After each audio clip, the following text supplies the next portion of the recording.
এখন কাকে যে আর বিশ্বাস আছে, এখন চার ছেলের বাপও পালাচ্ছে।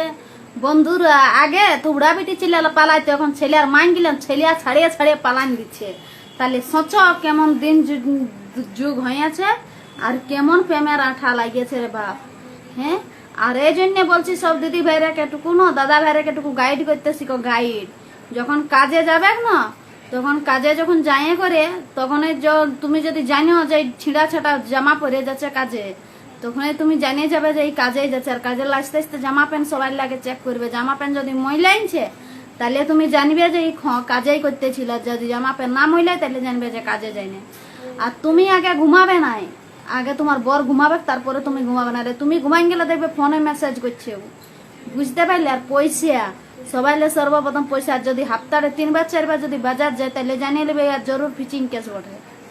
বাজার যেতে দিবে না 50 বার করে। আর যদিও বাজার যায়, তাহলে টুকু সেরকম সাধারণ ড্রেস পরে যেমন যায়, তো স্যান্ড উন্ড লাগাই জানে। বাজার যাবে তো স্যান্ড উন্ড লাগাই কি জন্য যাবে, বুঝতে পারলে। আর যদি তোমার বর তোমার সঙ্গে যদি ঝগড়া করে সব সময়, আর তোমাকে যদি দেখতে লারে গাল দেয়, কোনো জিনিস টানিয়ে দেয় না, তোমাকে যদি ঘুরাতে না নিয়ে যায়, সেইখানে তোমাকে ধরতে হবে যে আর জরুর কোনো জিনিস নাই চালু বটে, বুঝতে পারলে। এই সকলটুকুলে ধ্যান দাও, যে তোমাদের ভালোর জন্যই বলছি। আমার বরকে আমি পুরো ধ্যান দিয়েছি। জগলের 4 ছেলের বাপ পালানছে আর 2 ছেলের মাই পালানছে। এখন আমার বরকে আমি পুরা গাইড করি, পুরা মানে পুরা একদম ফুল গাইড।